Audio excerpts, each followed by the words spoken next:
Assalamualaikum warahmatullahi wabarakatuh. Kita lanjutkan materi kelas 11 yaitu tentang minyak bumi. Yang akan dibahas pada minyak bumi yaitu proses pembentukan, proses pengolahan, dampak pembakaran hidrokarbon, dan upaya mengatasi dampak pembakaran hidrokarbon. Kita masuk yang pertama yaitu proses pembentukan minyak bumi. Nah, salah satu teori yang menjelaskan proses pembentukan minyak bumi yaitu teori duplex yang mengatakan bahwa minyak bumi itu terbentuk dari materi hidup baik hewan atau tumbuhan yang ada di laut. Nah, akhirnya berubah menjadi batuan induk membentuk bahan-bahan hidrokarbon. Nah, batuan tersebut mengalami proses biokimia, akhirnya berubah menjadi gas alam dan minyak bumi. Selanjutnya proses pengolahan minyak bumi. Ada 3 proses. Yang pertama eksplorasi. Nah, eksplorasi ini kegiatan untuk memperoleh informasi mengenai kondisi geologi untuk mendapatkan di mana perkiraan cadangan minyak bumi. Nah, selanjutnya proses eksploitasi. Nah, proses eksploitasi ini kegiatan untuk menghasilkan minyak bumi dengan cara pengeboran.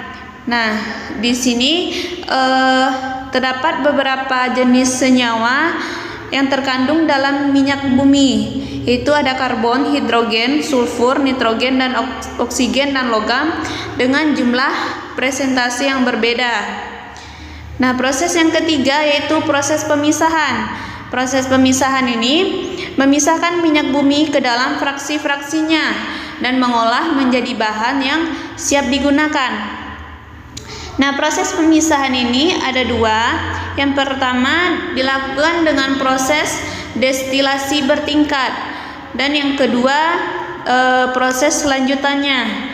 Nah, apa itu proses destilasi bertingkat? Merupakan proses pemisahan minyak bumi ke dalam fraksi-fraksinya berdasarkan perbedaan titik didih.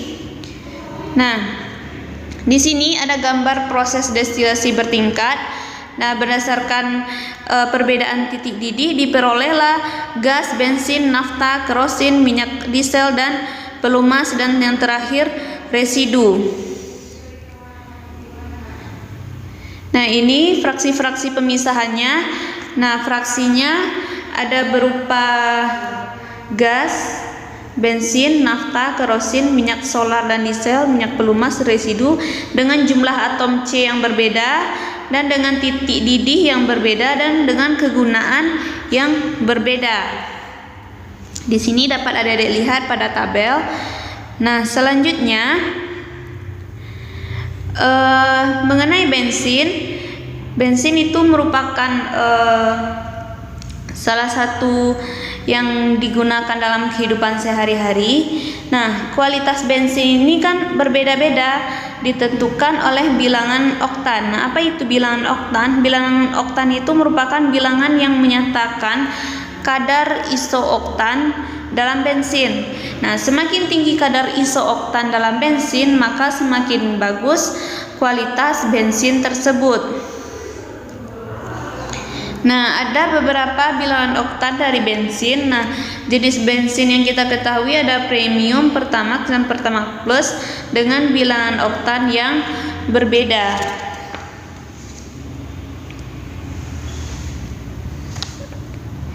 Nah, selanjutnya proses lanjutan.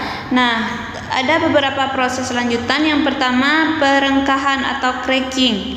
Nah, cracking ini merupakan molekul hidrokarbon yang berukuran besar dipecah menjadi molekul yang berukuran kecil. Selanjutnya polimerisasi, yaitu penggabungan 2 molekul atau lebih membentuk molekul tunggal. Yang selanjutnya ada proses ekstraksi.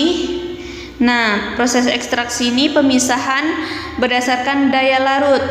Nah, sehingga diperoleh produk yang lebih banyak dan mutunya yang lebih baik.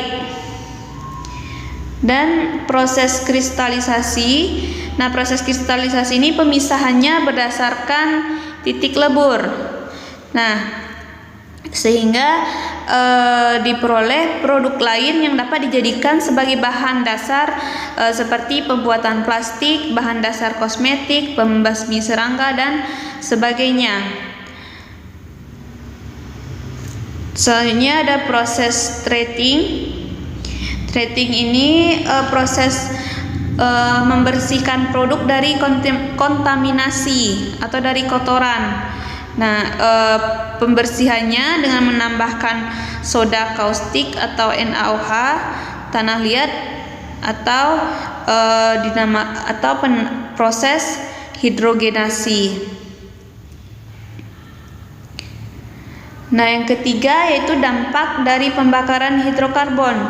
Nah, beberapa gas berbahaya yang tergolong ke dalam jenis polutan penyebab udara. Yang pertama, gas karbon dioksida atau gas CO2.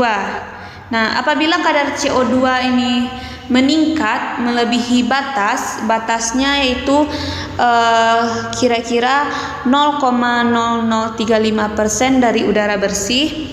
Nah, sehingga nantinya akan membentuk gas rumah kaca yang efeknya akan meningkatkan suhu bumi yang disebut dengan global warming.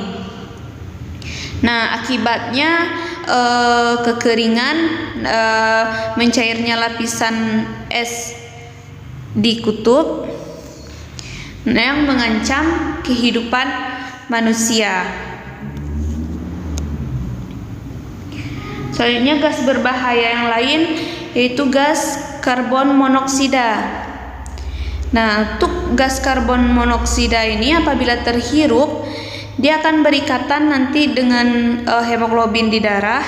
Nah, jadi akan dibawa ke jaringan tubuh. Nah, sehingga kadar oksigen dalam tubuh berkurang yang akan menyebabkan pusing dan sakit kepala jika terhirup karbon monoksida. Selanjutnya ada oksida belerang SO2 dan SO3. Nah, oksida belerang ini merupakan pembakar hasil dari bahan bakar fosil. Nah, jika terhirup akan merusak jaringan tubuh juga yang akan menimbulkan rasa sakit. Nah, jika oksida belerang ini larut dalam air, dia akan menyebabkan nanti yang namanya hujan asam. Selanjutnya oksida nitrogen NO dan NO2. Nah, gas NO ini dapat bereaksi dengan bahan pencemar lain yang akan menyebabkan nanti asap kabut.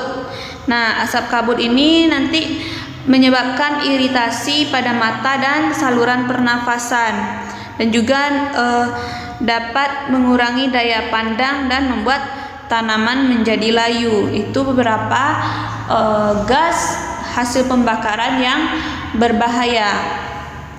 Nah, upaya untuk mengatasi dampak pembakaran hidrokarbon yaitu mengurangi konsumsi bahan bakar minyak. Bisa kita ganti dengan bahan bakar alternatif. Nah, biasanya bahan bakar alternatif yang digunakan bioetanol, biodiesel, energi dari tenaga air, angin, serta energi surya. Nah, contohnya misalnya mobil yang menggunakan tenaga surya atau listrik. Nah, selanjutnya membangun jalur hijau. Nah, jalur hijau ini pohon-pohon yang ditanam di sekitaran pinggir-pinggir jalan. Nah, selanjutnya mengurangi kendaraan bermotor. Nah, untuk mengurangi kendaraan bermotor kita bisa menggunakan sepeda. Nah, untuk pemakaian sepeda juga membuat kita sehat. Nah, sekian pembahasan untuk minyak bumi. Kakak akhiri dengan Assalamualaikum warahmatullahi wabarakatuh.